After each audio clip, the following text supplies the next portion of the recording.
Hey guys, tonight we're diving into the damp stone chambers and smoky cottages of medieval Europe, where you arrive squalling and wrapped in scratchy linen, only to discover, pretty much immediately, that it sucks to be a woman in medieval times. You're wailing under low timber ceilings, the air sharp with herbs and the tang of blood, while your mother, pale and trembling, clutches the bedposts in agony. A warm rush of straw-scented air hits your newborn face. The midwife's hands are rough, her voice muttering prayers in Latin while she checks if you're a girl, because, let's face it, that makes your odds of a hard life even higher. The priest stands nearby, ready to sprinkle holy water in case you drop dead before baptism. You probably won't survive this. By the way, so, before you get comfortable, take a moment to like the video and subscribe, but only if you genuinely enjoy what I do here.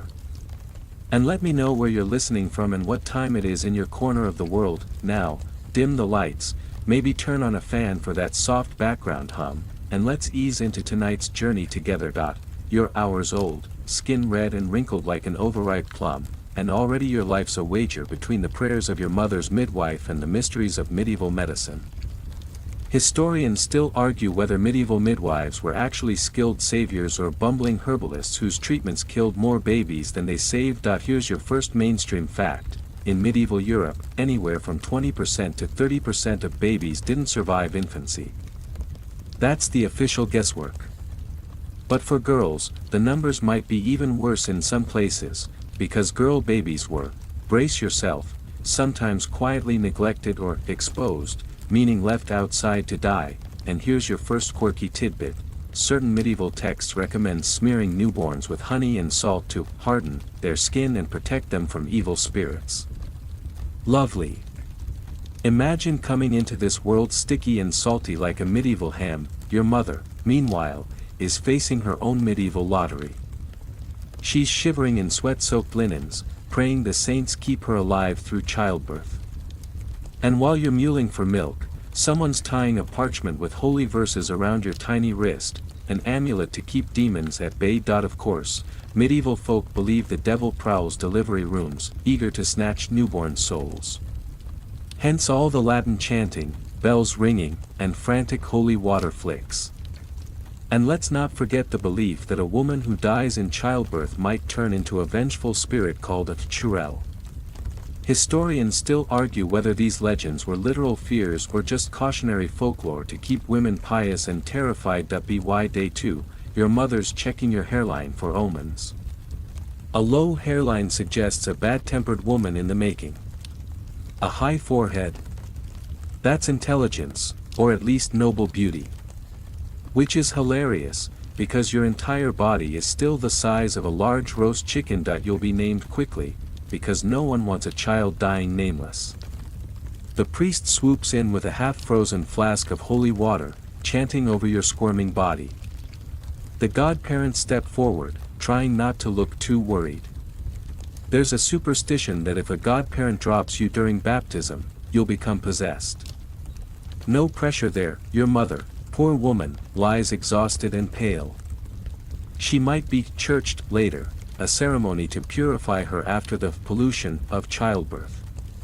Yes, pollution.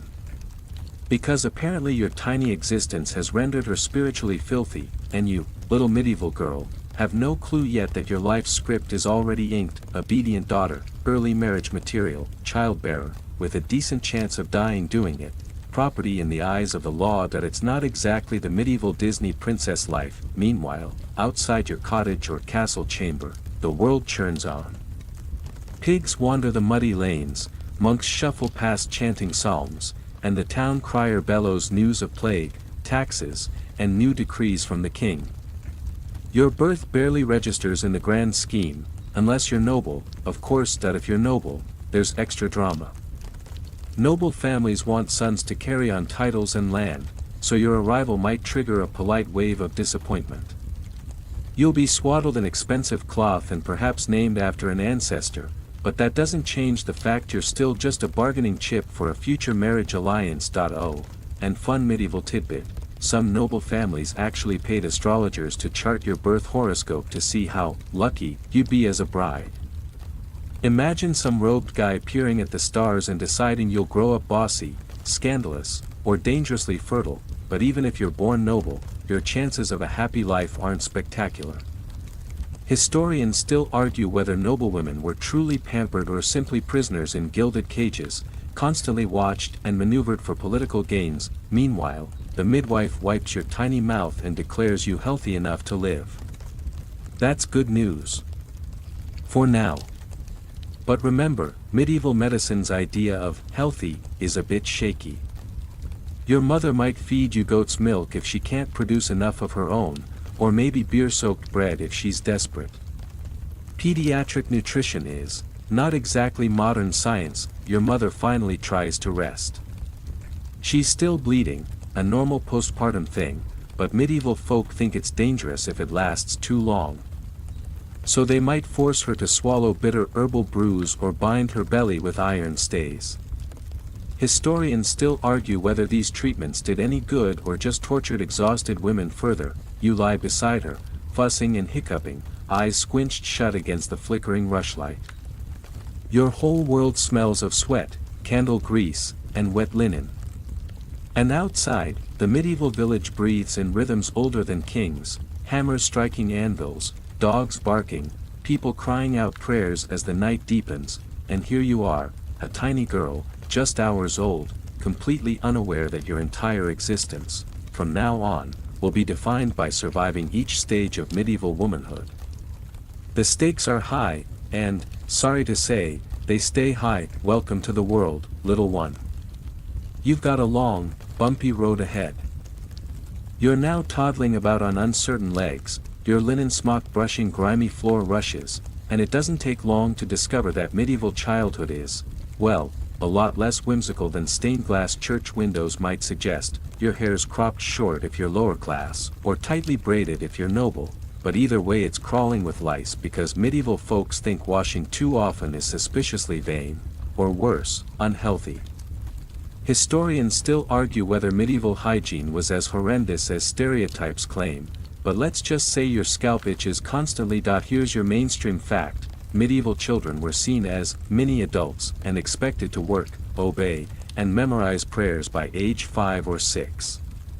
No cartoons, no juice boxes, and certainly no nap time.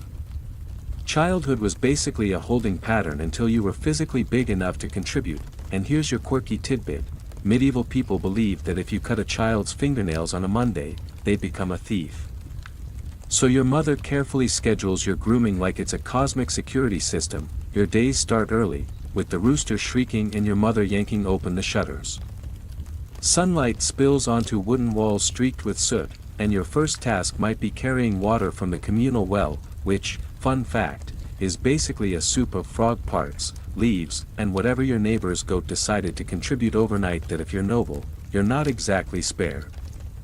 Instead, you're hustled off to learn embroidery, psalms, and how to pour wine without splashing it onto your Lord Father's sleeves. The lady of the house might be your teacher, but don't be fooled by her silken veils. She's a stickler for posture and can whack your knuckles with an ivory pointer faster than you can say, Ave Maria. Meanwhile, the local priest lurks as a kind of spiritual supervisor. He quizzes you on the 7 deadly sins, which, at age 7, you barely grasp. You nod solemnly as he describes gluttony, envy, lust, while your brain drifts to how delicious buttered bread tasted this morning. Remember that salty newborn treatment. Well, now you're old enough for other weird beliefs. If you catch a cold, your mother might tie a piece of cooked bacon around your neck as a cure. And if you're left-handed, people keep forcing your little fingers into your right hand because lefties are sinister. Historians still argue whether medieval folks truly believed left-handedness was devilish or just inconvenient. Playtime exists, but it's a bit rustic. You might roll hoops, chase chickens, or play with rag dolls stuffed with straw. Toys are precious, often handmade, and if you break yours, tough luck. There's no medieval toys, or us waiting to replace them. One of your only escapes is the village fair, where jugglers swallow swords and a man in a bear costume dances for pennies. It's thrilling, though the smell of sweat, roasted onions, and livestock dung isn't exactly Disneyland. Of course, discipline hovers over everything. Medieval parents believe in spare the rod, spoil the child, a phrase that translates to a swift whack with a wooden spoon if you drop the chamber pot or mouth off to your elders, and don't get caught eavesdropping on grown-up conversations. One slip of your tongue, and suddenly your family's tangled in scandal because you repeated something about the miller's suspicious new wife. Medieval communities run on gossip like modern engines run on gasoline. That if you're a noble girl, your training is more refined, but no less demanding. You practice curtsies until your knees ache, learn to read Latin enough to recite prayers, and get scolded if your stitches are uneven. Historians still argue whether noble girls enjoyed these lessons or dreaded them as endless drudgery. At meals, you're expected to sit straight, keep your eyes lowered, and speak only when spoken to. You might find it fascinating that the medieval table manners include never scratching your head while eating. Apparently, lice discussions are not dinner conversation, and don't forget that creepy priest again. He might hover around your family's table, reminding everyone that children must be guarded against impure thoughts. Meanwhile, your mind still stuck on how delicious that honey cake looked on the platter. Another cheerful medieval tidbit: sometimes parents try to toughen you up by making you taste bitter herbs or endure icy baths. The idea is to build strength and moral character, or possibly just traumatize you for life. That if you're lower class, life's even rougher. You're tasked with herding geese, fetching kindling, and scrubbing clothes in icy rivers.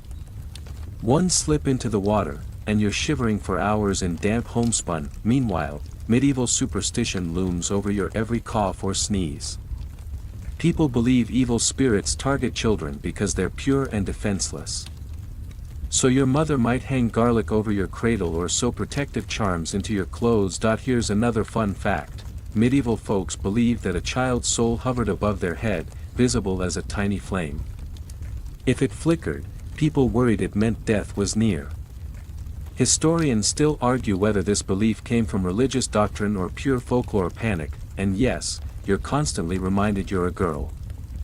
Adults tell you to keep your eyes lowered, speak softly, and never tempt men by being too merry or bold.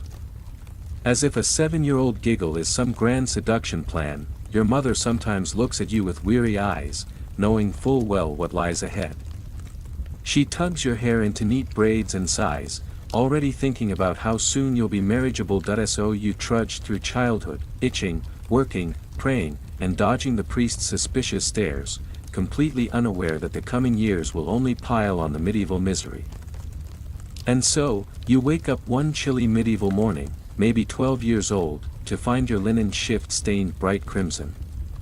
Surprise! You've officially entered womanhood, and no one bothered to give you a pamphlet. Your mother gasps, clasps her hands, and starts praying over you. She's both relieved and horrified because, in medieval times, your first period is less about biology and more like an ominous billboard screaming, "She can get pregnant now." Historians still argue whether girls married immediately upon hitting puberty or whether most families actually waited until they were a bit older. The records are patchy, and it probably depended on your social class, your family's financial desperation, and which local lord might be sniffing around for a bride. Mainstream fact for you: canon law technically set the legal age of marriage at 12 for girls. Let that sink in. 12. Meanwhile, boys could marry at 14. Medieval life was nothing if not romantically skewed. Your mother rushes around looking for clean cloth scraps to stuff into your underwear. There are no period products, just wadded linen, maybe a thin pad tied around your waist with strings. Fun times. And you better hope the local dyeing guild did their job right, or you'll end up with suspicious red splotches on your dress. Quirky tidbit: medieval texts warn that menstruating women might sour wine by glancing at it, cause bread to collapse, or even rust iron tools.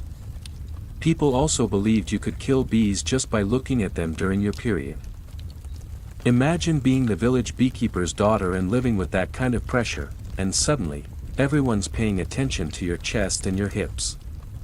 Noble families whisper about dowries. Lower-class families calculate how many extra hands they'll lose when you're inevitably married off. You're 12, and your body has just become a commodity. One local woman tells you your first period means the devil has put his mark on you, and you need confession right away. Another woman shrugs and mutters that it's perfectly normal, so long as you avoid eating cucumbers for a while because they'll make your womb cold. Historians still argue whether medieval people genuinely believed in cold womb theory or just used it as an excuse to control women's diets. Meanwhile, your father looks vaguely uncomfortable. He starts referring to you as my daughter in front of strangers, as if he's reminding himself that you're still technically a child. But he's already thinking about alliances, land, or a few extra shillings in the family purse. Your mother sits you down for the talk. It's not exactly comforting. She says things like, men are beasts. Smile sweetly, keep quiet, and obey. And if you sin, the saints will know. And your womb will wander. Yes, your womb will wander.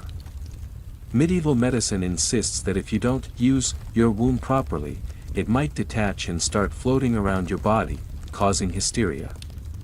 Historians still argue whether this diagnosis was literal belief or metaphor for the mental strain of oppressed women. Your friends notice you're suddenly more self-conscious. They tease you gently, or sometimes cruelly.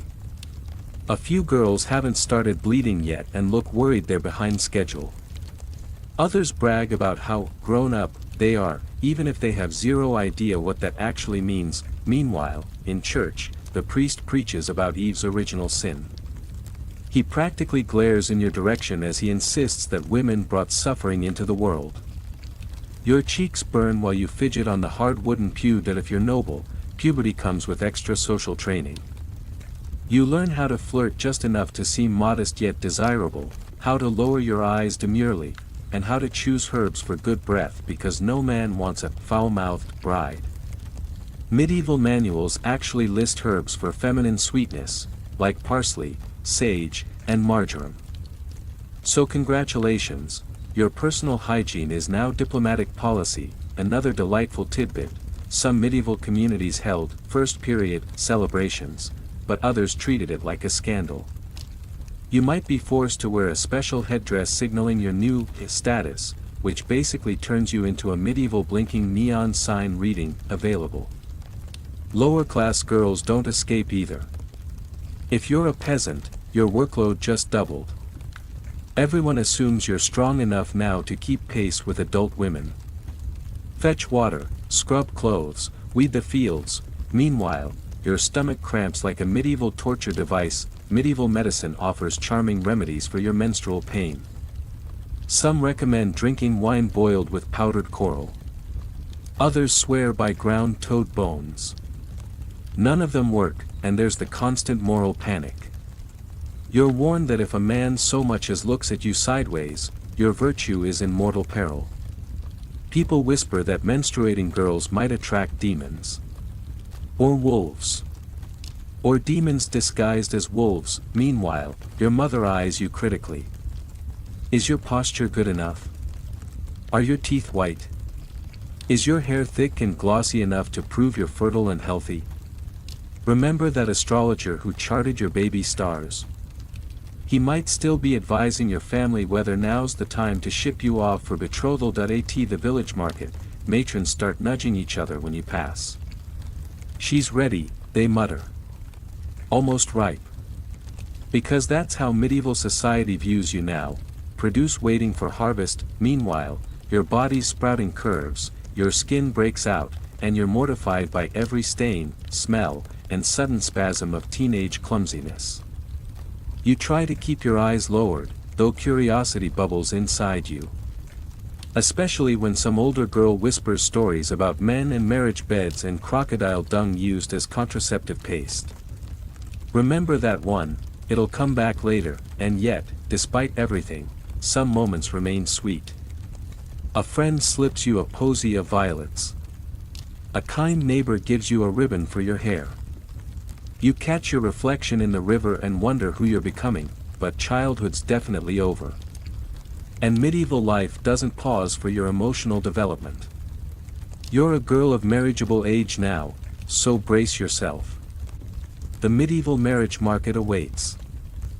So here you are, maybe 13, maybe 15, but definitely a woman in medieval eyes, and suddenly the world feels like a livestock market, and you're the prize sow. Your mother fusses with your best wool dress. Your father greets visitors with forced cheerfulness. Neighbors keep dropping not-so-subtle hints about eligible bachelors or noblemen with half-decent teeth. Meanwhile, you're trying not to faint because your stays are laced too tight, and your last meal was watery pottage. Historians still argue whether medieval girls genuinely had any say in who they married or if parental authority crushed every romantic notion flat. For noble girls, marriage was politics. For peasant girls, it was pure economics. Either way, your opinion ranked somewhere below the family goat. Mainstream fact: dowries were everything.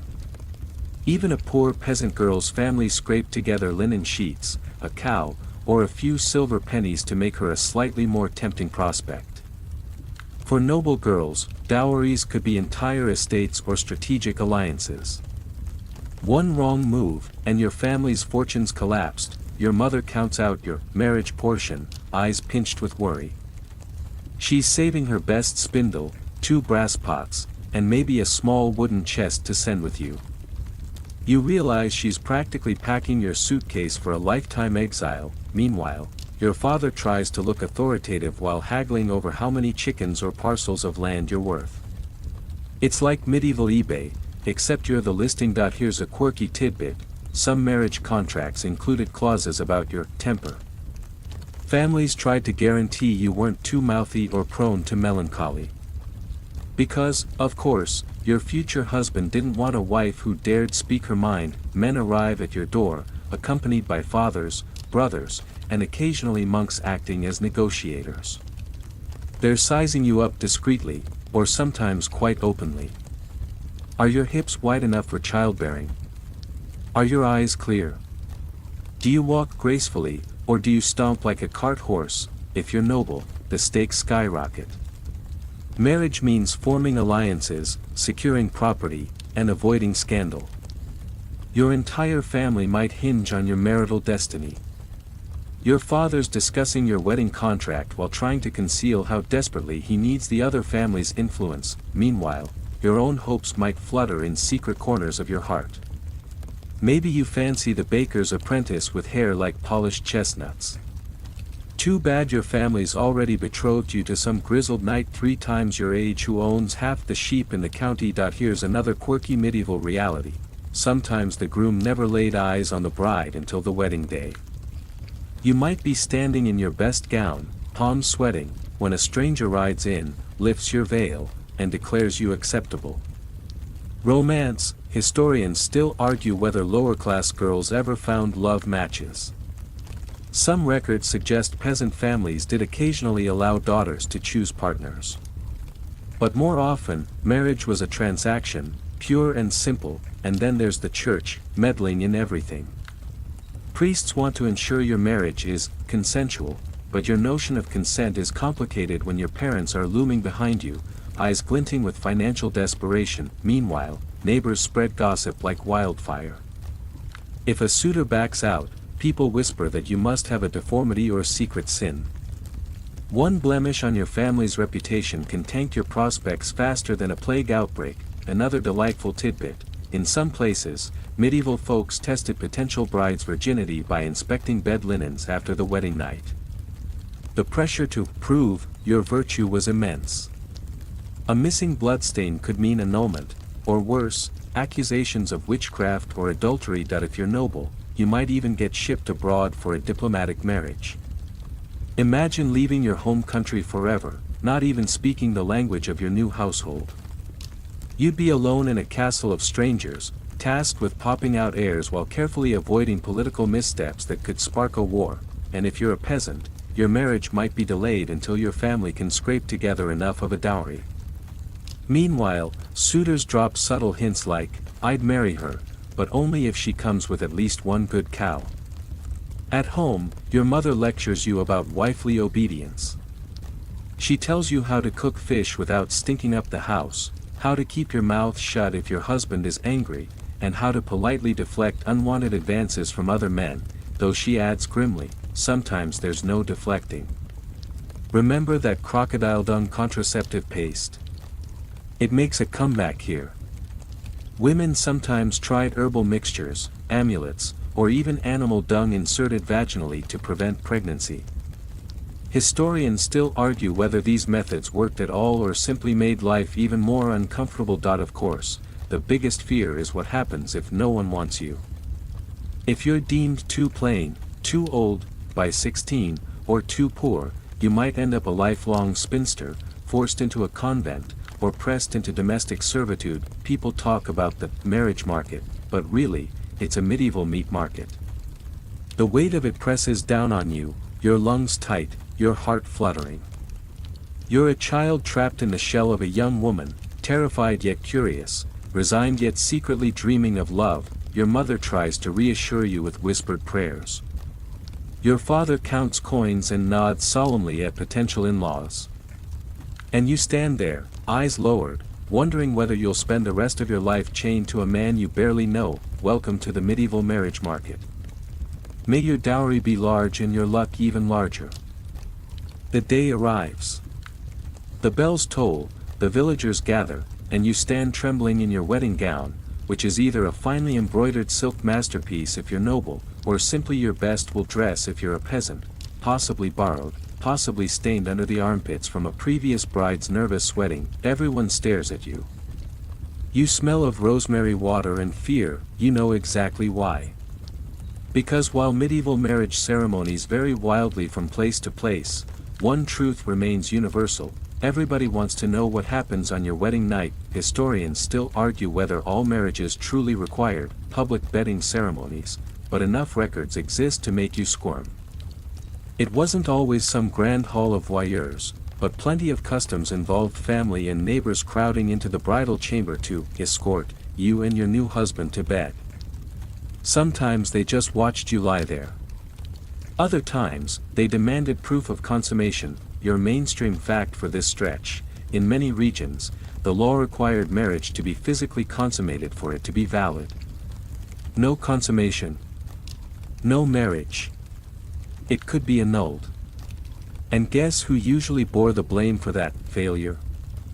You. And here's your quirky tidbit: in some noble households, the bride and groom were ceremonially undressed by their friends, who offered comedic commentary the entire time. Nothing like being stripped by your in-laws while they make jokes about your hips. Earlier that day, your mother cornered you for the second talk. She whispered cryptic warnings about how men are rough creatures, and urged you to lie still and think of the saints. Not super helpful. Meanwhile, your future mother-in-law sizes you up like a prized chicken. She's already plotting how soon she can get a grandson out of you. And remember that crocodile dung contraceptive paste from earlier? It pops up in the bridal prep, because women in certain places genuinely believed stuffing crocodile dung, or honey-soaked cloth, into the vagina might prevent conception. Historians still argue whether this practice spread widely or remained mostly an exotic rumor imported from ancient texts. The wedding feast is merry enough. People sing bawdy songs about lusty maids and eager grooms. Drunken cousins keep elbowing your father, making crude predictions about your wedding night. The roast boar glistens under honey glaze, while you sip weak ale, heart hammering. Soon, it's time for the bedding. If you're lucky, your family clears the room quickly, offering awkward blessings. If you're not, the guests might linger, chanting dirty rhymes while shoving you both into bed, and yes, sometimes they literally lifted the bed curtains to peek. Medieval modesty was not always the delicate flower you'd imagine. Meanwhile, your new husband, who may be a stranger you met only today, approaches you with the enthusiasm of a man claiming a prized hunting trophy. He smells of sweat, wine, and sheep wool cloak. He might be kind, or he might be impatient, or he might simply be terrified himself. You lie there, stiff as a wooden statue, trying not to sob. Because whether you're noble or peasant, you're taught your worth depends on being a good wife, and that means surrendering your body whether you're ready or not. Another fun tidbit: some medieval texts recommend bridal potions to calm a nervous bride, or to inflame a groom's passion. Ingredients could include wine spiced with cinnamon, or more suspicious concoctions involving ground pearls and bits of coral. Not exactly FDA approved, historians still argue whether these aphrodisiac potions were effective or mostly psychosomatic placebos. Either way, you'd rather not drink the one containing crushed beetles. The next morning, you faced the most humiliating test of all. For noblewomen, the bed linens might be displayed to prove your virginity. Red stains are good. No stains mean trouble. Never mind that not every woman bleeds on her first time, or that stress, fear, or sheer bad luck can interfere. People rarely cared about the science. They cared about reputation, that if you're lower class, the scrutiny might be less formal, but the gossip still rages. Neighbors peer at you with curiosity. Did you perform your duty? Are you a true woman? It's exhausting. Meanwhile, your mother-in-law starts her next job, training you in the fine arts of wifely obedience and domestic management. She'll critique your cooking, your cleaning, and definitely your childbearing speed. She'll remind you, sternly, that your body is no longer yours, it belongs to your husband, to his lineage, and ultimately to God. Another quirky medieval reality: some husbands gave their wives elaborate cosmetics to keep them appealing. Medieval beauty recipes included ground pearls, crushed eggshells, and lead-based face powder. Yes, actual lead. Because nothing says marital bliss like poisoning yourself slowly for rosy cheeks. Historians still argue whether medieval women truly bought into these beauty ideals or simply endured them as necessary torture. Either way, your new routine involves balancing household duties with staying attractive enough not to lose your husband's favor. Sometimes, despite everything, affection blossoms. You share quiet laughs, gentle touches, small moments of tenderness that make the medieval misery slightly more bearable. But it's always under the weight of expectations: produce heirs, keep a spotless home, and never embarrass the family name. And so you lie in bed on your first married night, exhausted, skin raw, mind spinning. You stare at the flickering shadows cast by the rushlight, wondering whether this is all life has to offer: duty, scrutiny, and a constant fear that a single slip could ruin you forever. Welcome to married life, medieval style. The wedding feast might be over, but the real ordeal has just begun. Morning comes creeping in through your chamber shutters. Dust motes dance in a pale shaft of light while you sit up gingerly, discovering that your entire body feels like it's been trampled by a horse. Congratulations, you're officially a wife, but don't relax just yet. Because medieval marriage isn't merely about surviving your wedding night, it's about surviving every day afterward. That you're now perched on a precarious tightrope, juggling obedience, wifely virtue, and the ever-present threat of social disgrace. One slip, and your entire world can crumble. Historians still argue whether medieval wives held any real power in their homes, or whether they were simply extensions of their husbands' wills. The truth probably lies somewhere in between. But one thing's certain: it's exhausting being you. Here's your mainstream fact: under medieval law, a husband had the right to correct his wife physically. How much correction was acceptable depended on region, local custom, and whether anyone bothered to report him. Meanwhile, here's a quirky tidbit: some medieval household manuals advised men never to hit their wives on the face because it left visible bruises that neighbors might gossip about. Medieval chivalry: ladies and gentlemen, your daily routine is relentless. At dawn, you're up stirring the fire, heating water, or directing servants if you're wealthy enough to have any. If you're a peasant, you're milking goats, gathering herbs, or hacking ice off a well. All before the rooster crows twice. Your husband, meanwhile, might stomp in demanding breakfast while muttering about tithes, taxes, or his annoying lord. And you'd better listen. Husbands expect wives to be part therapist, part secretary, part cook, and part property manager. If you're noble, you might be responsible for running an entire estate when your husband's away at war or court. You're keeping records, overseeing harvests, and managing household staff, all while smiling sweetly and pretending not to notice that half your tenants are terrified of you. But here's the kicker: despite the responsibility, you still have zero legal independence.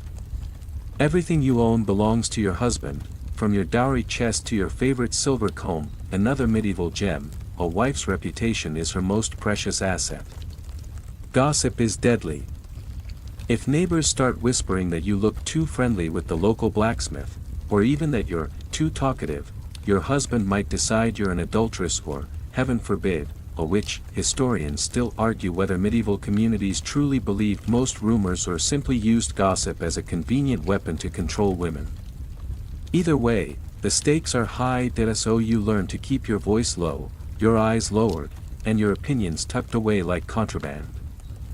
You perfect a polite smile, even when you want to scream. Because if you're labeled difficult, shrewish, or disobedient, your husband has options. He can send you home in shame, that he can ship you off to a convent, or, in darker cases, he might simply beat you until you behave. If you're noble, you might also face a husband accusing you of treason. Because in the high-stakes world of medieval politics, wives often took the fall for their husbands' political failures. Remember those queens we'll meet later? Some lost their heads, literally. Meanwhile, your mother-in-law becomes your shadow. She critiques how you cook eel stew, how you scrub the rushes, how you lace your kirtle. She might even quiz you on bedroom performance, because nothing's sacred in medieval in-law dynamics. And speaking of bedrooms, sex remains your marital duty, whether you're in the mood or not. Refusing your husband could spark accusations of disobedience or even witchcraft. It's as though medieval society collectively decided women were both irresistible temptresses and icy monsters who needed constant taming. Another delightful tidbit: some medieval legal codes allowed a husband to annul a marriage if his wife turned out to have bad breath. Which, given the lack of toothbrushes, seems a bit unfair. So you hustle through your days, trying to balance chores, propriety, and survival. You supervise brewing ale, preserving meat, spinning wool, sewing clothes, and managing accounts. And all the while, you're under pressure to produce sons, because sons are insurance for your family's future, and if you're barren, people assume it's your fault. Medieval wisdom holds that a woman's womb can be cold, blocked, or possessed by evil spirits. Your mother-in-law might feed you mysterious herbal potions, or a local wise woman might wave burning herbs around your belly while chanting prayers. Historians still argue whether medieval women truly believed in such treatments or simply grasped at any hope of avoiding shame. Meanwhile, the church never stops reminding you of Eve's original sin. Priests drone on about women being weak vessels prone to temptation. You kneel in church, eyes closed, praying that your husband's mood stays stable and that your body does not betray you with childlessness. Or worse, a daughter instead of a son. At feasts, you must laugh at jokes about nagging wives.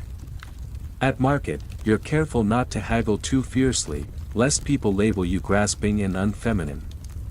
And everywhere, you feel the silent question: are you a good wife? Remember those crocodile dung contraceptives?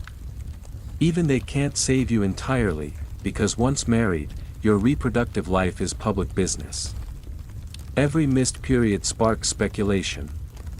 Your neighbors tally your pregnancies like they're counting harvest bushels, and should your husband die, your life doesn't get easier. Widowhood comes with freedom, but also fresh dangers, like being forced to remarry, losing your children to guardianship, or being accused of poisoning your spouse for independence. So here you stand on the medieval tightrope. One false step, and you're tumbling into scandal, punishment, or poverty. You learn to smile sweetly, keep your secrets locked away, and hope the saints are listening, because in medieval marriage, it's not just love or duty. It's a relentless balancing act, and the rope you're walking is very, very thin. You're settled into married life, or at least, as settled as anyone can be in a century that thinks bathing too often might kill you. And now the real medieval test arrives: motherhood. You're barely 16, your hips still narrow, your body still learning what it means to be grown, and suddenly you're carrying a child. Or trying to. Because in medieval Europe, pregnancy isn't a gentle glow and maternity shoots in flower fields. It's terrifying. Historians still argue whether medieval people understood pregnancy as a purely physical process, or saw it as half biology, half cosmic magic. Either way, everyone's deeply invested in what's happening inside your body. Mainstream fact: maternal mortality in medieval Europe was high. It's estimated that somewhere between 1 in 10 and 1 in 20 women died in childbirth. That's just the official guesswork. Add an infection, hemorrhage, or botched deliveries, and your odds drop lower than medieval literacy rates. Here's your quirky tidbit: some medieval midwives carried knives blessed by priests. If the baby got stuck, they believed touching the knife to the mother's thigh might frighten the child into moving. Because obviously babies respond to the threat of stabby objects. As soon as you start showing, the world changes. Your mother-in-law becomes your belly's unofficial warden, monitoring how you walk, what you eat, and how often you sneeze. She warns you to avoid eels, cabbage, and strong spices, lest your baby turn out physically or morally deformed. Remember that talk about wandering wombs? Well, medieval medicine insists your womb might still roam around your body if you get too emotional. So you'd better stay calm, because hysteria is blamed for everything from fainting to sudden fits of giggling. Your husband, meanwhile, fluctuates between puffed-up pride and superstitious terror. He boasts to neighbors about producing an heir, but he also leaves garlic under the bed and hangs amulets to keep demons from stealing your unborn child. Another delightful tidbit: medieval people believed a mother's cravings could imprint on the baby. Crave strawberries too much? Your child might be born with a strawberry-shaped birthmark. Historians still argue whether this belief was widespread knowledge or mostly elite medical lore, and your cravings are intense. You'd kill for honey tarts 1 minute, then gag at the sight of fish stew the next. Your mother-in-law scolds you for every impulse, convinced you'll produce a child with a pig's snout if you give in to your whims. By mid-pregnancy, your ankles swell like loaves of rising bread. Your back aches. Your only relief is gentle herbal infusions, sometimes safe, sometimes suspicious. Medieval doctors might prescribe mugwort for pain, or suggest wearing a toad around your neck. Because science, and here's the thing, you don't see a doctor unless you're wealthy. Most births happen at home, guided by midwives who wield knowledge passed down orally for centuries, some of it wise, some borderline lethal. When labor finally strikes, it's agony. There's no anesthesia, no epidural, no soothing wail songs. Just you gripping bedposts while a midwife bellows Latin prayers. Someone heats up a cauldron of water. Another woman waves burning herbs under your nose. Historians still argue whether medieval midwives were true lifesavers or just well-meaning hazards. But for many women, the midwife was the only hope standing between them and the grave. If your labor drags on, people start panicking about witches. Maybe someone cursed your womb. Maybe you were immodest during your last market trip and offended the Virgin Mary.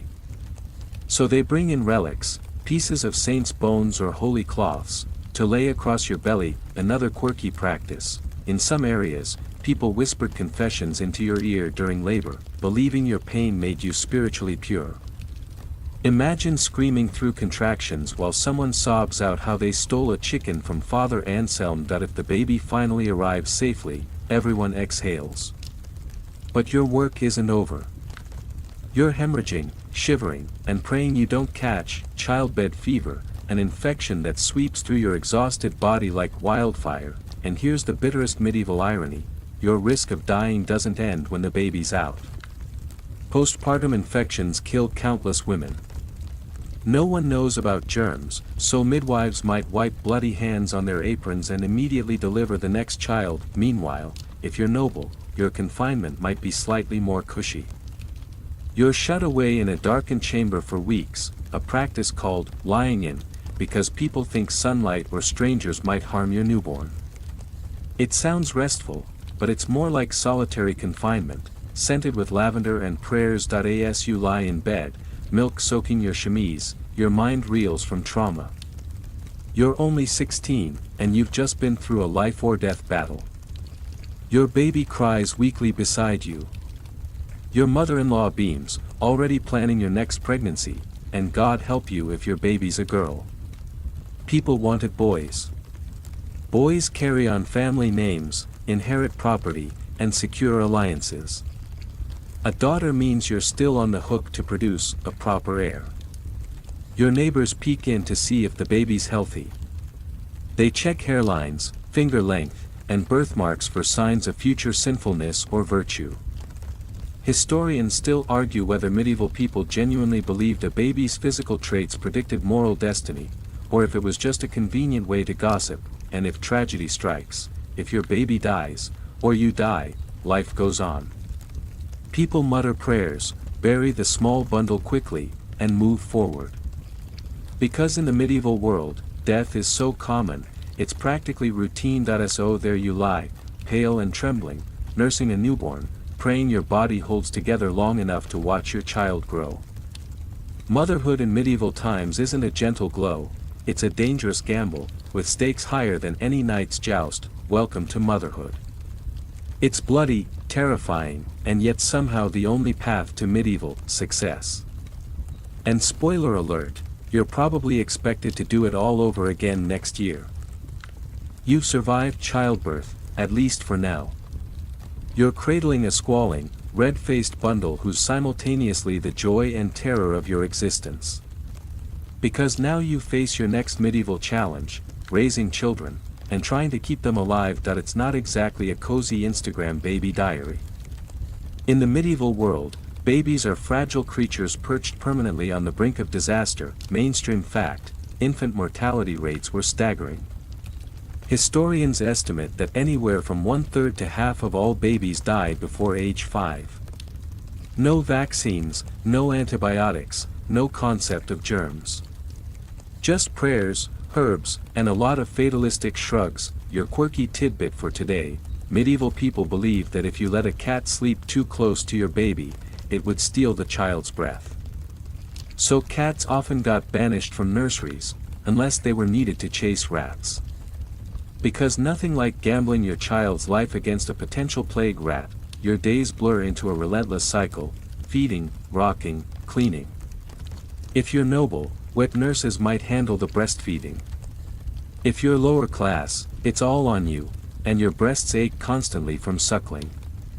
And let's not even talk about mastitis, which medieval women call the breast being possessed by evil spirits. Historians still argue whether noble women truly avoided breastfeeding because it was unseemly, or whether practical health concerns drove the practice, since pregnancy could be delayed by nursing. Either way, wet nurses are big business. And families scrutinize them for moral purity, because people believe a sinful woman can spoil the milk. You rock your baby in a cradle shaped like a tiny boat, trying to hush its cries. Medieval lullabies are half sweet, half terrifying. Lyrics might start with gentle prayers and end with threats of the devil taking naughty children away.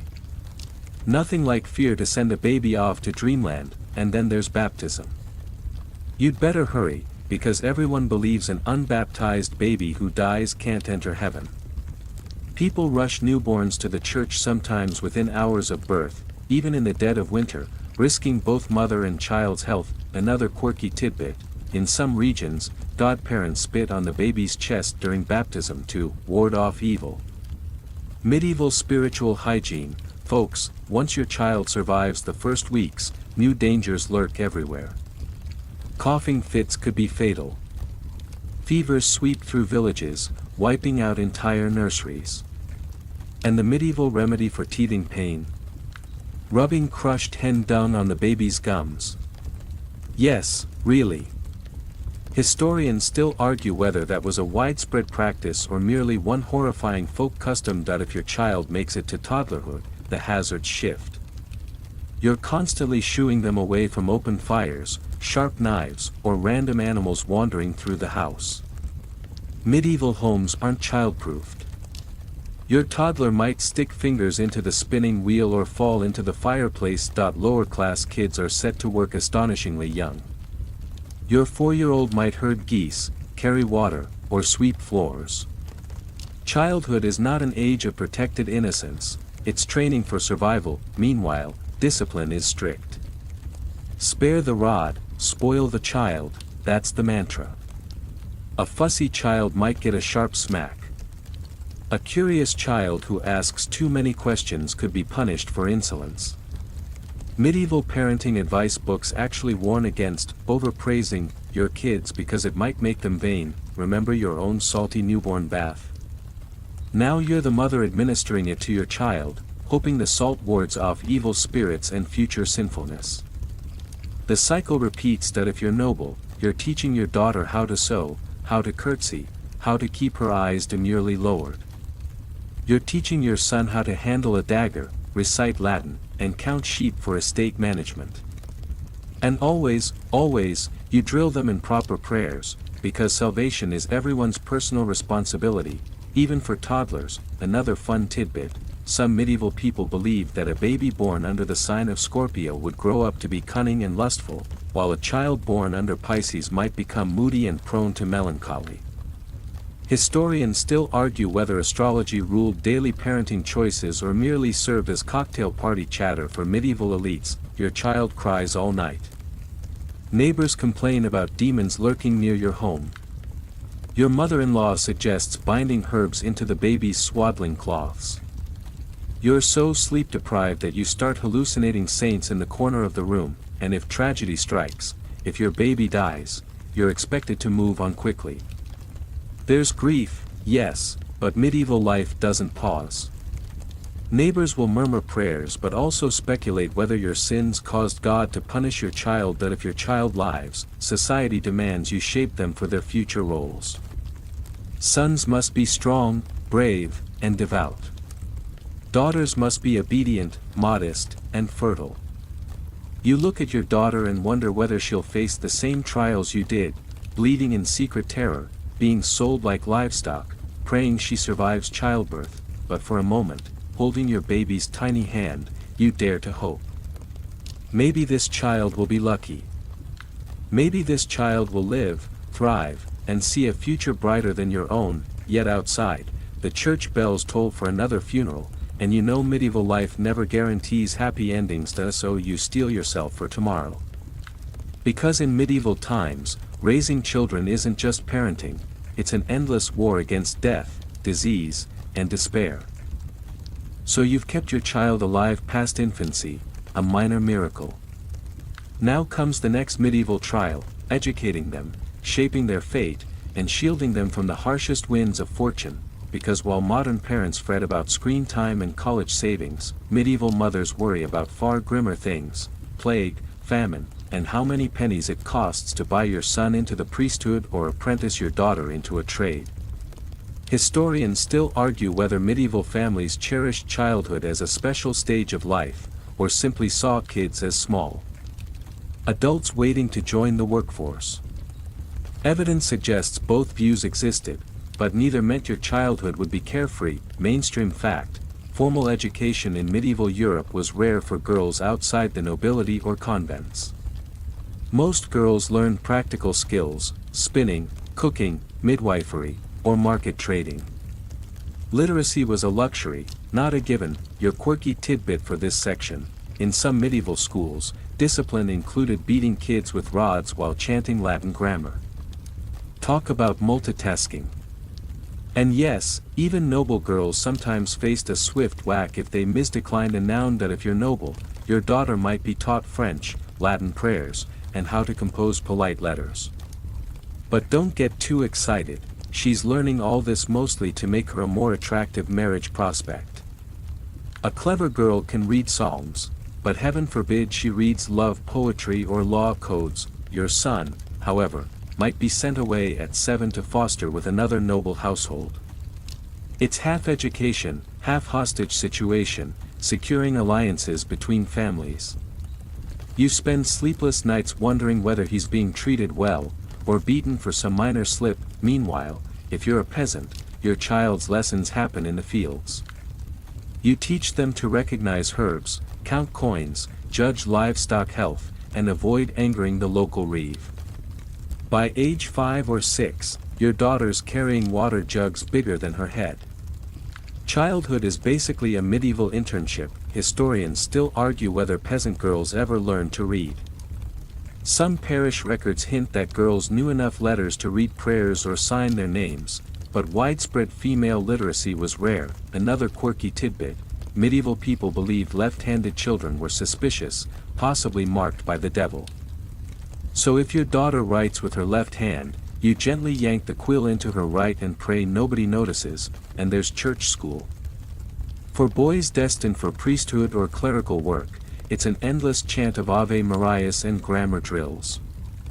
For girls, it might be needlework and hymns, if they're lucky enough to be included. Otherwise, the church's main interest in girls is making sure they remain virtuous. Meanwhile, your mother-in-law keeps a hawk's eye on how you're raising the children. Is your daughter too noisy? Is your son acting weak? One false move, and gossip ignites.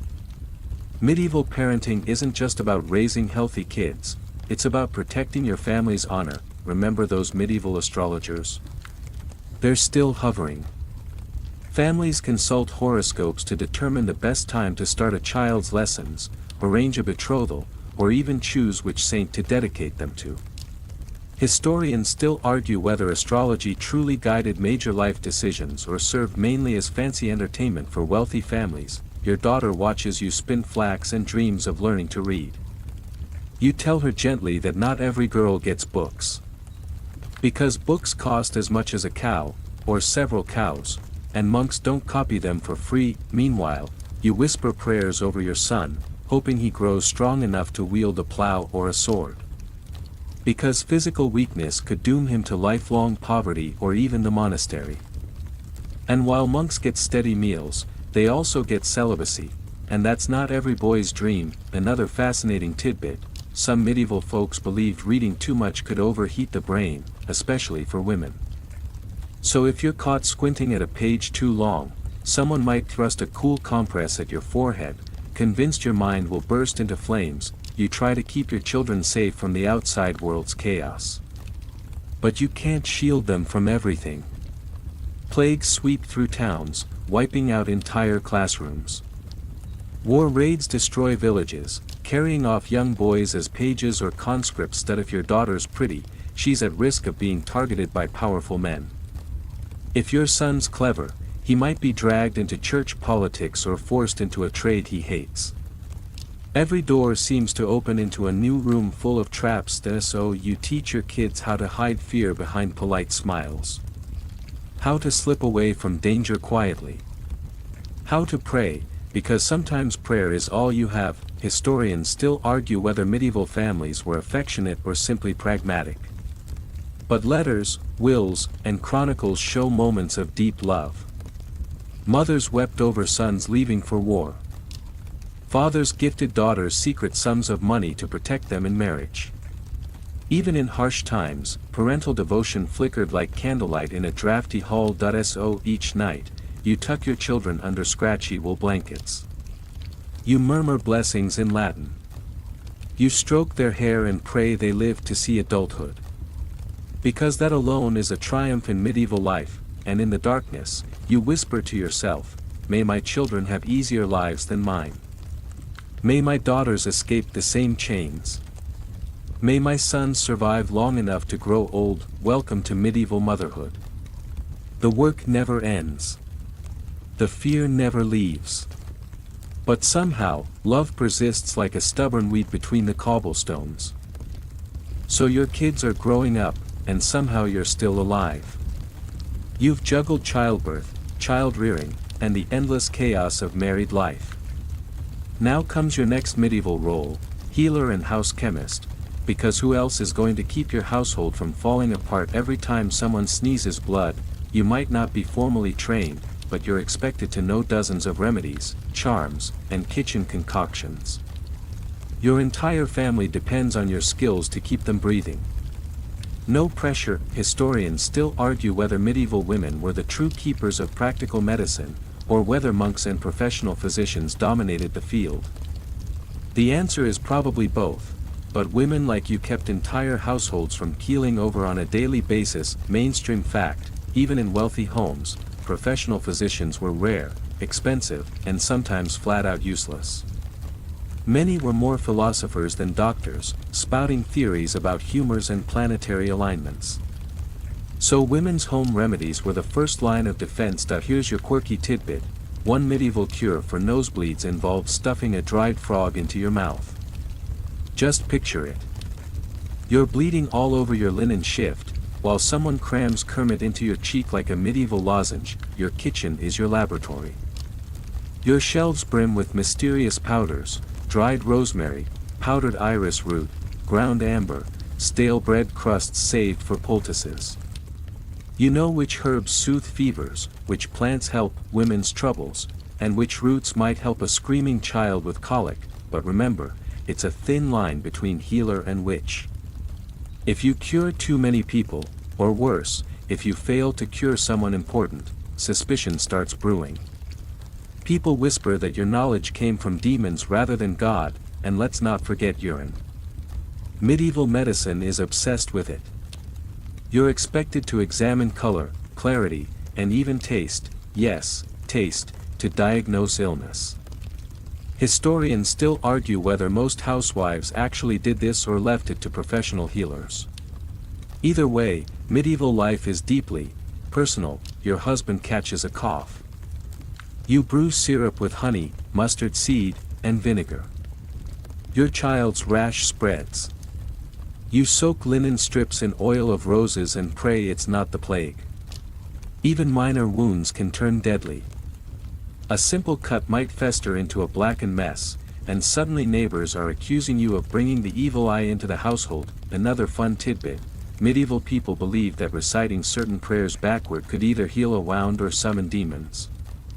It's a risky business being multilingual in Latin. The local priest pokes his nose into your remedies. The church is deeply suspicious of women dabbling in medical arts. Some priests tolerate your work, so long as you keep your cures firmly wrapped in Christian prayers.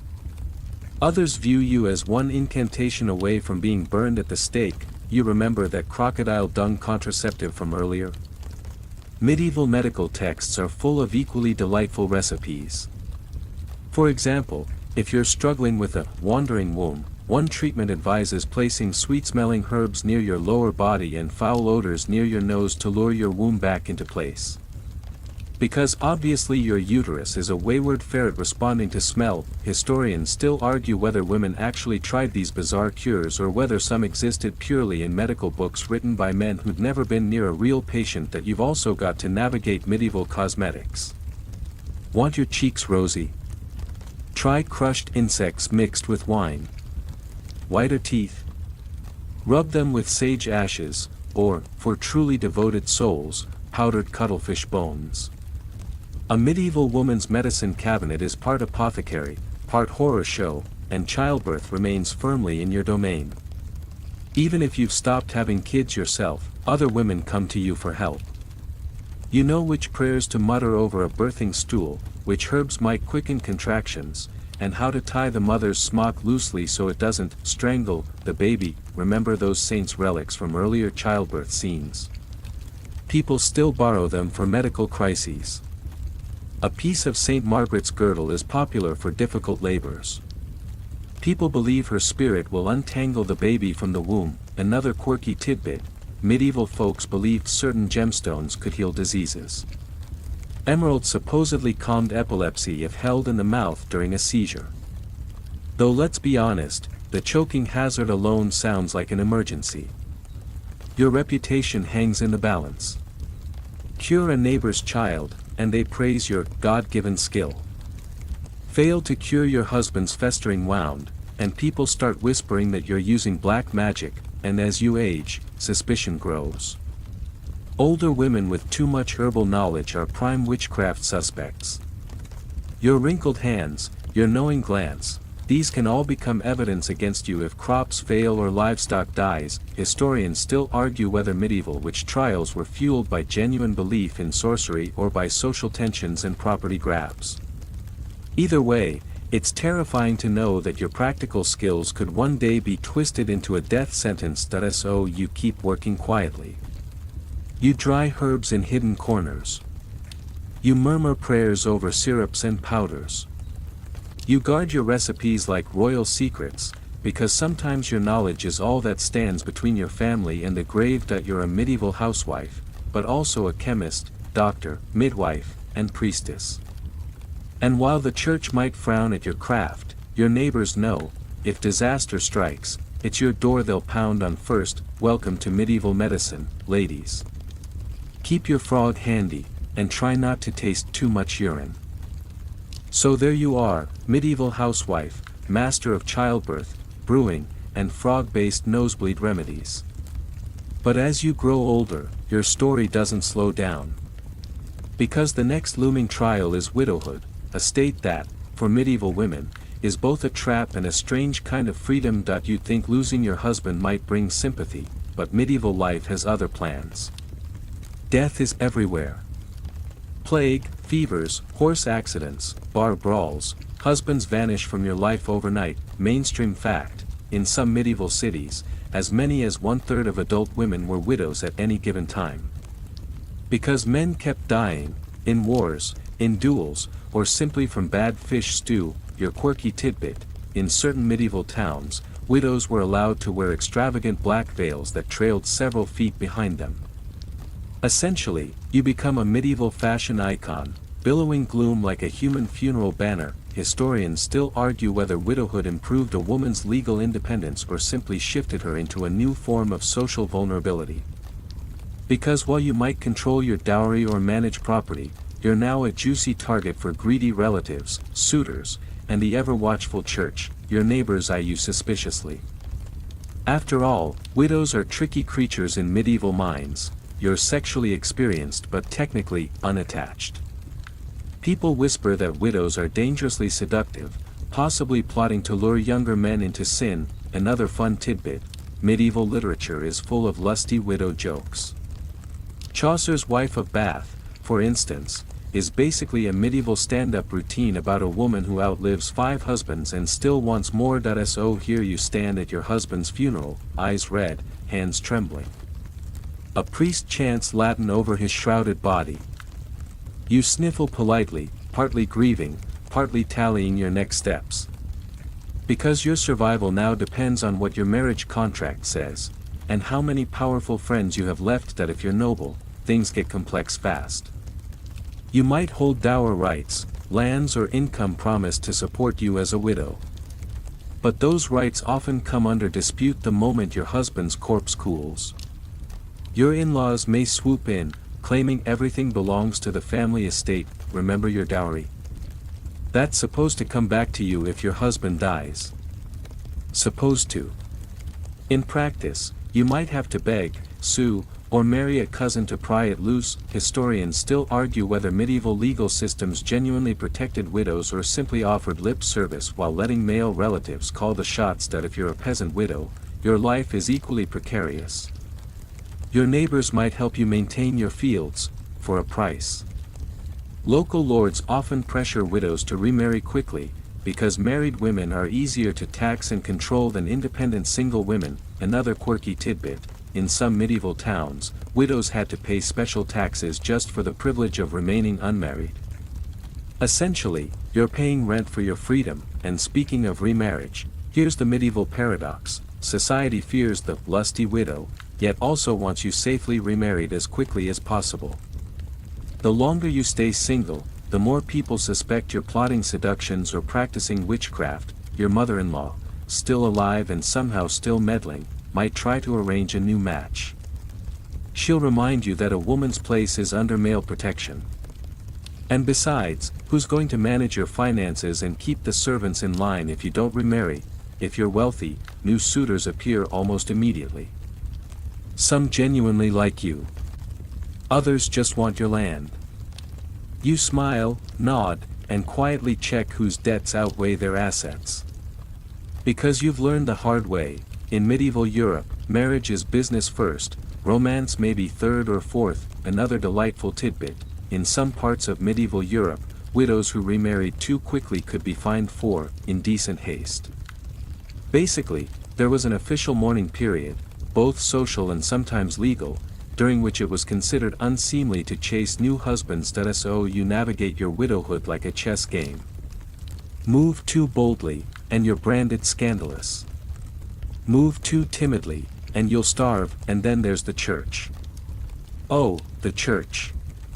Priests strongly prefer widows to remain chaste.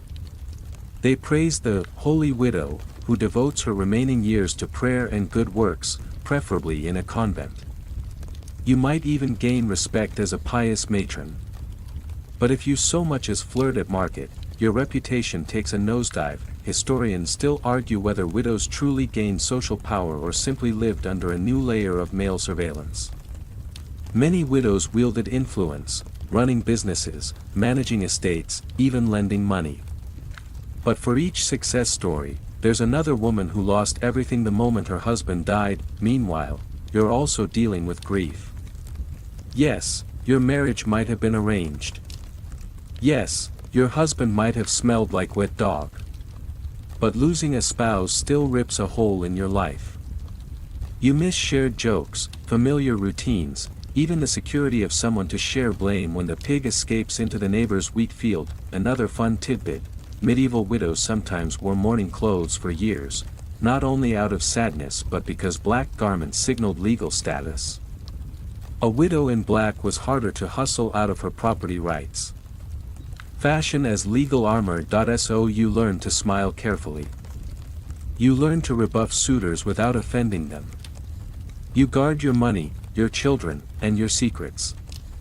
Because widowhood might be freedom, but it's also a stage where one misstep could cost you everything. And all the while, you look at younger women around you, the fresh brides, the anxious mothers, and realize you've become something else entirely. You're no longer the blushing bride or the frantic young mother. You're the seasoned survivor. Welcome to widowhood in medieval times, part liberation, part minefield, and always performed under society's watchful eyes. So, widow or wife, you've survived marriage, motherhood, and the ever-watchful eye of the village gossips. But here's the grim truth about medieval womanhood: the threats you face don't just come from childbirth or plague. Sometimes, they come from the very people who claim to protect you, because now we've reached the ultimate medieval nightmare: accusations of witchcraft. Your skin crawls even thinking about it. One day you're brewing a rosemary salve for your neighbor's rash, the next, the local priest is glaring at you like you're consorting with Beelzebub. Historians still argue whether medieval witch hunts were truly widespread before the famous early modern persecutions of the 16th and 17th centuries, or whether isolated cases simply loom large in our imaginations. But even in the Middle Ages, the seeds of suspicion were planted. Mainstream fact: church authorities in the medieval period officially denied the idea that people could fly on broomsticks or physically transform into animals. But that didn't stop popular belief. People whispered about witches shape-shifting into cats, summoning storms, or cursing cows to give bloody milk. Your quirky tidbit for today: one medieval test for witches involved weighing a woman against a Bible. If she weighed less than the holy book, clearly the devil was keeping her suspiciously light.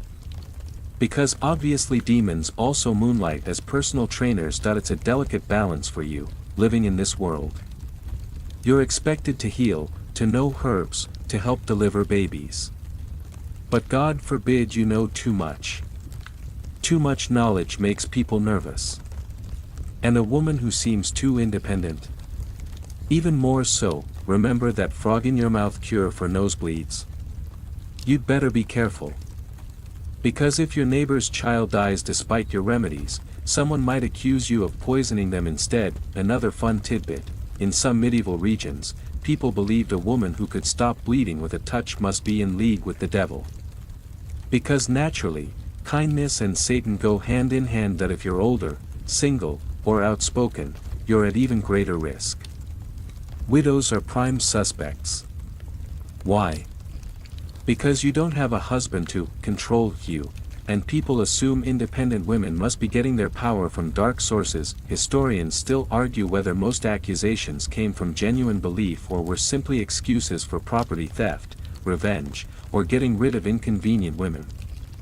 Either way, it's a brutal reality. Let's say the village cow drops dead. Or hail flattens the wheat crop. Or someone's baby falls ill. Suddenly, you're the common denominator. People remember how you gave someone a strange potion last winter, or how your cat always stares creepily at people.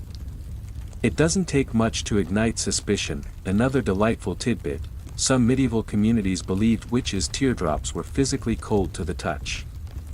So during interrogations, people might force you to cry, then feel your cheeks for proof. Interrogations could start small. A priest might question you gently. A neighbor might ask pointed questions about your herbal mixtures. But things could escalate quickly, because in the medieval mind, the devil was lurking everywhere, ready to snatch souls. You could be forced to swear oaths on holy relics. You might be compelled to undergo ordeals, like plunging your hand into boiling water to retrieve a ring, then waiting to see if your burns healed miraculously. Spoiler alert, they usually didn't. Historians still argue whether the church sanctioned torture in witch trials during the medieval period or whether that ramped up later. But even without official torture, psychological pressure was immense. Being accused alone could ruin your life. Another quirky tidbit: in some regions, a popular test was pricking a woman's skin with a long needle to find a witch's mark that supposedly didn't bleed. People believed witches bore secret teats for nursing demon familiars. If you had a mole, skin tag, or even a freckle, you were in trouble. Meanwhile, rumors spread fast. People claim you're flying through the night. That you curse butter to curdle. That you danced naked under the full moon. In reality, you were probably just trying to scrape the burnt crust off your bread without burning down your house. Remember your mother-in-law, the relentless overseer?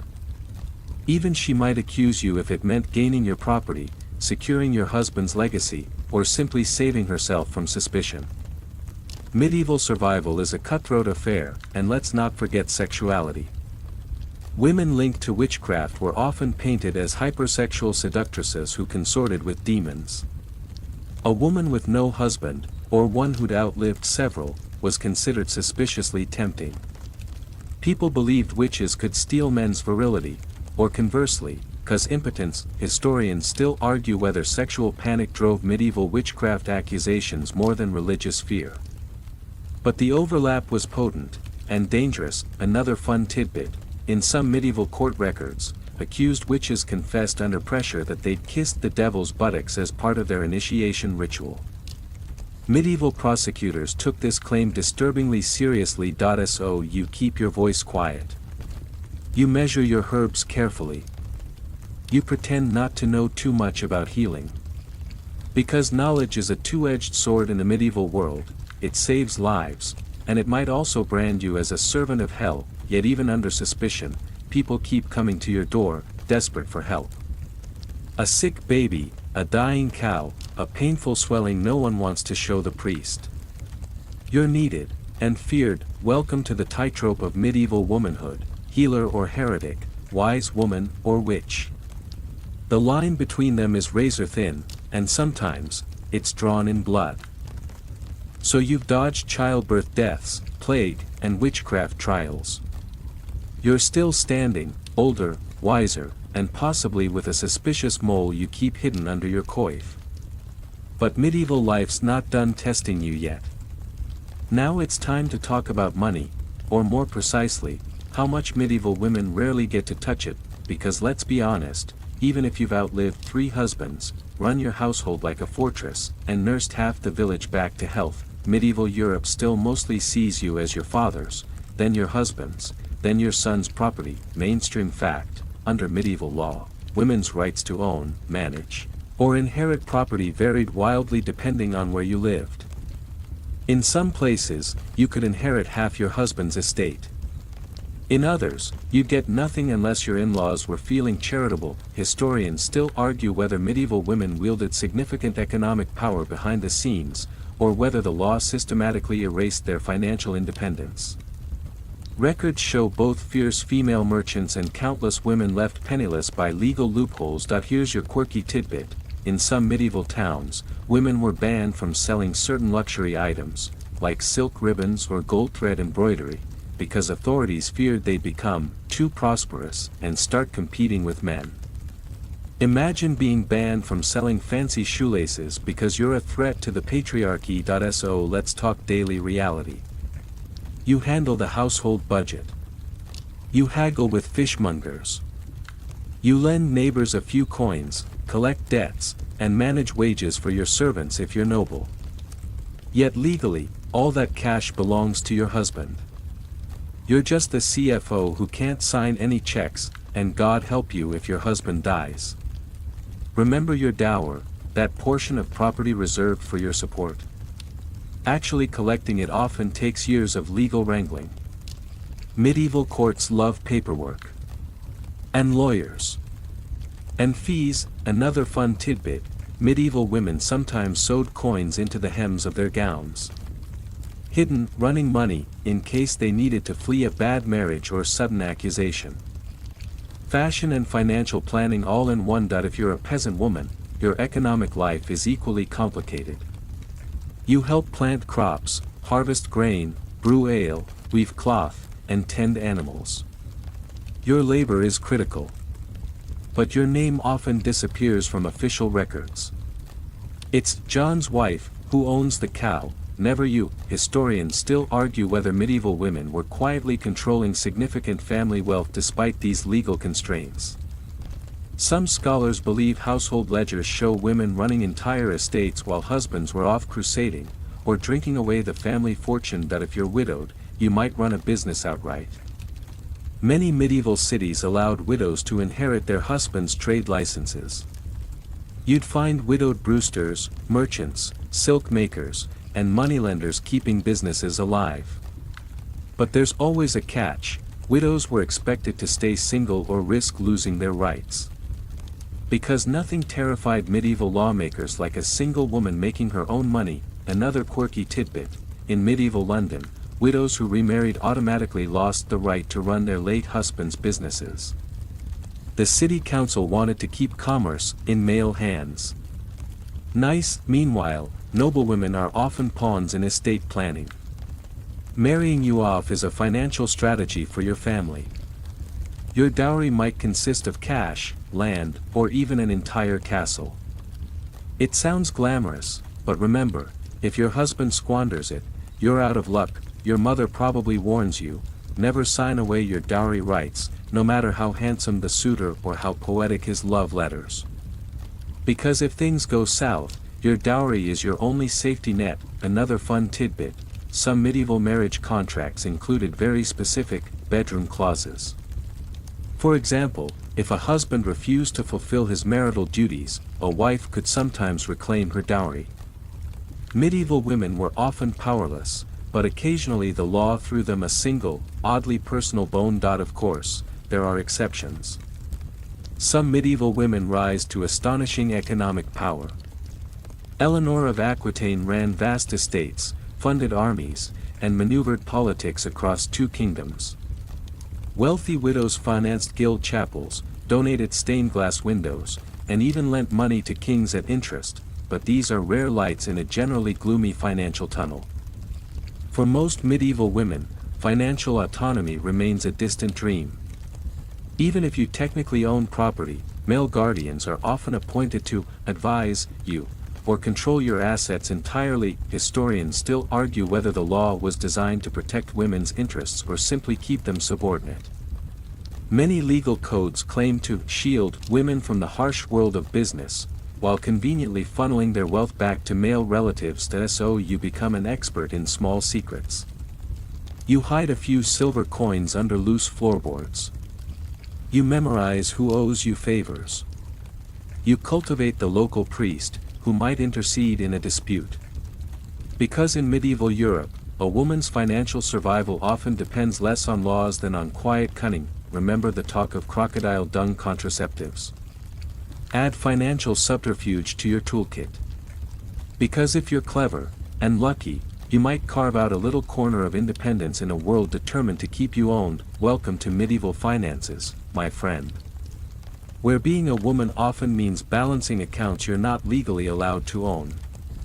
And sometimes, the only ledger that matters is the one you keep secretly in your head.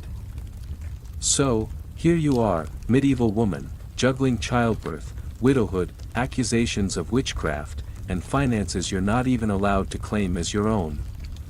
But there's another invisible wall hemming in your life, every single day, medieval laws and social rules about your body, your honor, and your place in society, because medieval Europe loves rules.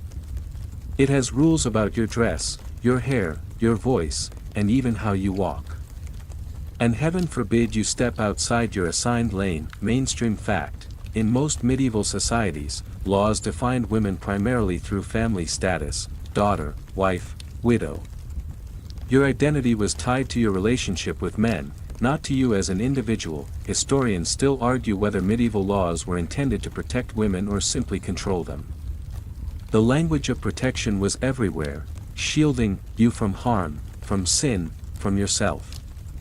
But somehow, protection always looked suspiciously like chains. Your quirky tidbit for this section: in some medieval cities, sumptuary laws dictated how many jeweled pins a woman of each social class could wear in her hair. A single extra brooch could get you fined, or worse, accused of trying to rise above your station. Imagine the fashion police in chainmail.so. Let's start with your clothes.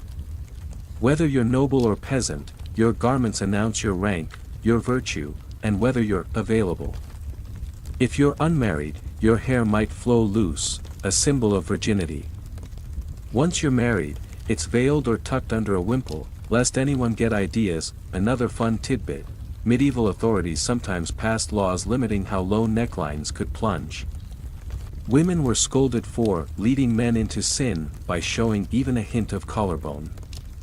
The struggle is eternal, folks, and your behavior? Policed constantly. Medieval society adores quiet, modest women. Loud laughter. Suspicious. Making eye contact with a man not your husband. Scandalous. Historians still argue whether these behavioral rules were strictly enforced or more aspirational. But records show women punished for loose speech, immodest dress, or simply for speaking too boldly in public. Another quirky tidbit: in some medieval towns, women accused of gossiping too much were sentenced to wear iron scold's bridles, metal masks with spiked bits that held your tongue still. The medieval solution to your spicy hot takes was essentially medieval dental torture. Even the church weighs in. Priests lecture women weekly about chastity, obedience, and avoiding any temptation to lead men astray. Because of course, if a man sins, clearly it must be your fault. Meanwhile, the legal system makes your private life terrifyingly public. Adultery accusations could ruin you, even if unproven. A husband could drag you before a church court, claim you've been unchaste, and force you to undergo humiliating rituals to prove innocence. Remember those witchcraft trials? Accusations often started with allegations of sexual misconduct. A woman accused of being too lustful was halfway to being labeled a witch. Because sexual desire in a woman was seen as unnatural, suspicious, and downright dangerous, historians still argue whether medieval courts truly punished sexual sins evenly for men and women. Spoiler alert, they didn't. A man might pay a fine for adultery, a woman could be whipped, branded, or forcibly shorn of her hair. Another quirky tidbit: in some medieval towns, brothels were regulated by city councils. Prostitutes were required to wear specific clothing so they couldn't be mistaken for honest women. In one city, prostitutes were forced to wear yellow ribbons on their sleeves. Talk about scarlet letters. Even marriage contracts included clauses about your sexual obligations.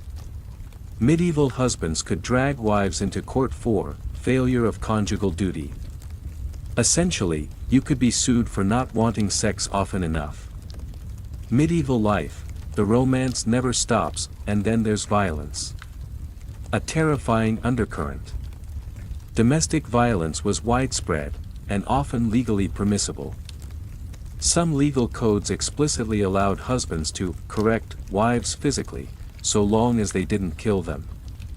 How comforting. Another chilling tidbit: in certain regions, if a man killed his wife, he might pay a lower fine than for killing a male relative. The law literally valued women less. Historians still argue whether these fines were strictly enforced or symbolic, but the message was clear: your life is worth less. Meanwhile, your honor is currency. Lose it, real or rumored, and you risk losing everything: your family, your children, your dowry, your place in society. Medieval gossip could kill you as surely as plague. So you tread carefully.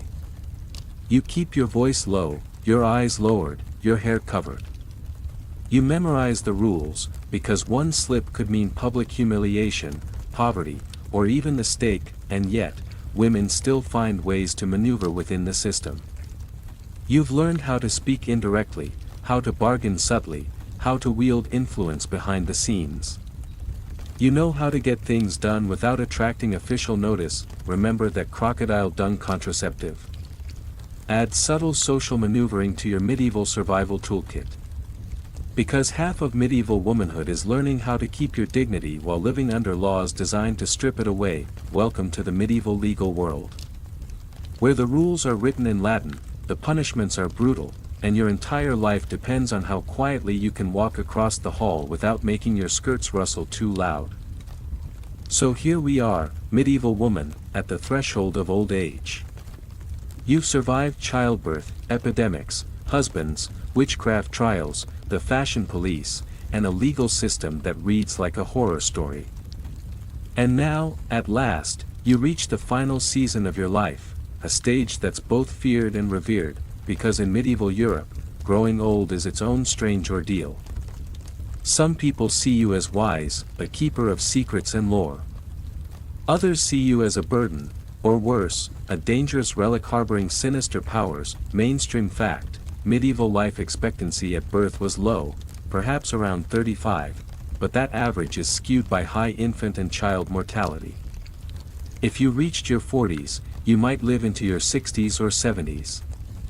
Not everyone dropped dead at 30. Historians still argue whether elderly women wielded genuine influence in medieval communities or were simply marginalized and ignored.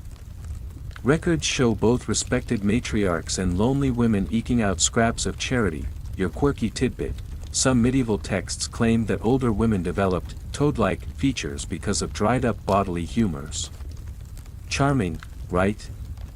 Nothing says respect your elders like being compared to amphibians. So what's daily life like for you, an older woman in the Middle Ages? Well, it depends entirely on who you are. If you're noble and wealthy, you might retreat to a dower house, a smaller property assigned for your support as a widow. There, you could manage your estates, oversee servants, and spend your days embroidering or praying. People might seek your advice on marriage alliances or estate disputes. Another fun tidbit: wealthy medieval widows sometimes founded almshouses or funded church windows to secure their spiritual legacy, and ensure people kept praying for their souls long after they were gone. Medieval philanthropy doubled as celestial insurance, but if you're a peasant woman, your old age is much grimmer. Your hands are gnarled from years of grinding grain and hauling water. Your eyesight fades. Your joints scream in winter. There's no pension, no Medicare. You rely on your children, if they're still alive, or the uncertain charity of neighbors. Historians still argue whether village communities cared for elderly women out of genuine affection or simply out of social obligation. Documents show both tender support and cold neglect. Remember your days as healer and midwife. Those skills can become your saving grace, or your downfall. People might respect your knowledge and bring you gifts. Or they might suddenly blame you for any ill luck. Because even in old age, the accusation of witchcraft hovers like a vulture. Another quirky tidbit: medieval belief held that an old woman's breath could spoil beer during brewing. So if the ale went flat, guess who people blamed? Your wrinkles, apparently, emit hexes. There's also a special brand of medieval humor aimed at older women. Literature is littered with jokes about wrinkled skin, toothless mouths, and how older women are supposedly obsessed with sex despite being horrifying to look at. The contradictions are endless. You're either pitted for being past desire, or mocked for daring to still have it. Even in church, sermons warn men about the old crone, who might lead them into sin. Because obviously, nothing says temptation like your aching knees and missing teeth. Historians still argue whether these stereotypes reflected real social attitudes or were simply comedic exaggerations. But they were powerful enough to shape how people treated older women. Your property remains a concern. If you're widowed and childless, greedy relatives might circle like sharks. Your tiny cottage or patch of land suddenly becomes highly desirable. And the fewer defenders you have, the more vulnerable you are. Another quirky tidbit: in some towns, elderly widows were required to pay special taxes if they wanted to remain single. Because clearly, a lone old woman is the greatest threat to medieval social order, and their spiritual anxiety. As you grow older, thoughts of the afterlife loom larger. Medieval Europe is obsessed with salvation, purgatory, and the fate of your soul. You're encouraged to give alms, confess sins, and prepare for a good death. Remember the saints' relics you used during childbirth? Now you might donate money to a monastery so monks will pray for your soul daily. Spiritual security becomes your final investment plan. Despite all these shadows, older medieval women sometimes enjoy moments of respect and gentle power. Younger women seek your advice. Neighbors remember your kindness. You've seen plague come and go, kings rise and fall, and you carry stories no one else remembers. Another quirky tidbit: in medieval folklore, elderly women were believed to be especially skilled at predicting the weather. People would watch how you stared at the clouds, convinced you knew secrets the rest of the world didn't. So each morning, you wake with stiff limbs, counting your blessings that you're still alive. You tie your worn kerchief over thinning hair. You shuffle out to greet neighbors who call you auntie or granny, sometimes with affection, sometimes with wary distance. You remember crocodile dung contraceptives, frog-in-mouth nosebleed cures, screaming babies, and long nights wondering if you'd survive the next harvest. And you think, somehow, you did. Welcome to medieval old age. It's not glamorous. It's not easy. But there's a certain fierce dignity in simply having lived this long in a world determined to bury you young. And so, as the medieval stars will overhead, you find yourself drifting into a softer darkness. The weight of centuries lifts a little from your shoulders. Your breath grows slower. The wind outside hushes through stone arches and wooden beams, carrying whispers of forgotten prayers. The streets empty. The clatter of markets and hammers fades into a gentle hush, like silk rustling in a chest. Your eyes close, and you remember the scratch of linen veils, the sharp scent of rosemary, the clink of coins hidden in dress hems. You've borne children, kept secrets, and faced shadows that would terrify even the bravest knights. Yet through plagues, famines, suspicion, and sorrow, you've endured. You've spun your thread through the loom of history, weaving moments of courage, laughter, and quiet triumph. In the distance, bells toll softly, neither for a funeral nor a feast, but for the simple turning of time. You let them lull you deeper. Know this: even in a world where the rules were cruel and ceilings low, medieval women found ways to carve out joy, to outwit the darkness, and to pass on wisdom as sharp and bright as a blade. So let yourself slip beneath the covers of centuries. Let the flickering candlelight fade. You are safe. You are seen. You are part of a long, unbroken line of fierce, clever women whose stories deserve to be told. Sleep now, traveler of time. The medieval world can wait until tomorrow.